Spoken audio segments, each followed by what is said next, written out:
This is the story behind the most incredible web of lies ever to be told in music history. You never read about them in your local newspapers, hear about them on TV or the internet. Why? Because the facts were watered down, torn apart and reassembled. In a word, falsified. October 9, 1940, at approximately 6:30 p.m., John Winston Lennon is allegedly born in Liverpool Maternity Hospital to Julia and Alfred Lennon. For simplicity's sake, I will be referring to John as just John Lennon. The story goes that Alfred, his father, would regularly send checks while serving in the Second World War. The checks would eventually stop when he deserted in February of 1944. 6 months later, he would return to his wife, Julia, by then pregnant with another man's child. From this, we can conclude that she was prone to adultery, an unfaithful harlot.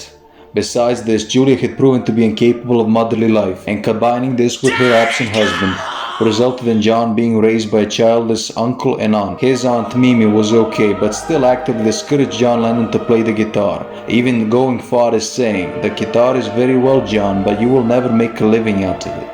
Julia, being fueled by an infidelious sense of wronging, would actively support and encourage John to play the instrument, even buying him his first guitar.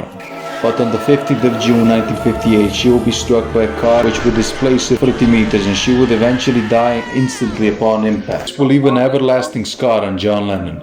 After this, he would form a group called the Quarrymen, playing skiffle and rock and roll music. Eventually, he would meet a kid that also liked playing music, named Paul Kid McCartney, or just Paul McCartney. These two young men at first didn't mean much, but with a little help from their friends, they would form the band The Beatles, change music forever, and so on. The topic of The Beatles is rich and vast, so it deserves a video of its own, a video that I will be making in the near future. But without further ado, let's talk about what actually happened. The proof that I am about to present to you will be solely based from a Zitzer.org article published on the 30th of March 2019 by Kim Jong. Let's begin.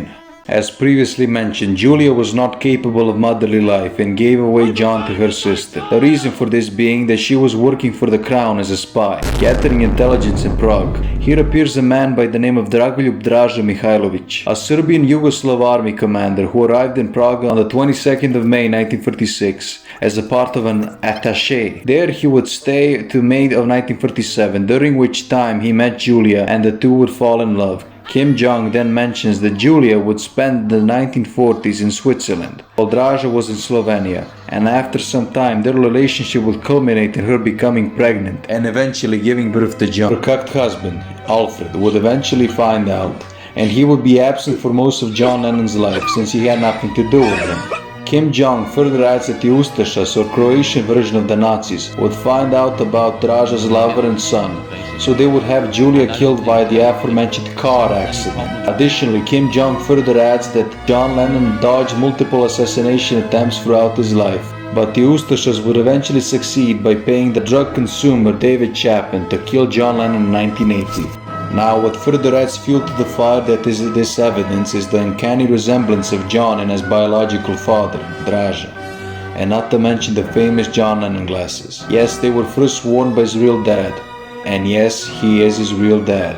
John most likely knew about his dad and decided to wear the glasses as a tribute to his late parent, or at least as an Easter egg for the youngsters. With that being said, thank you all for watching and consider supporting the channel by liking, sharing and subscribing.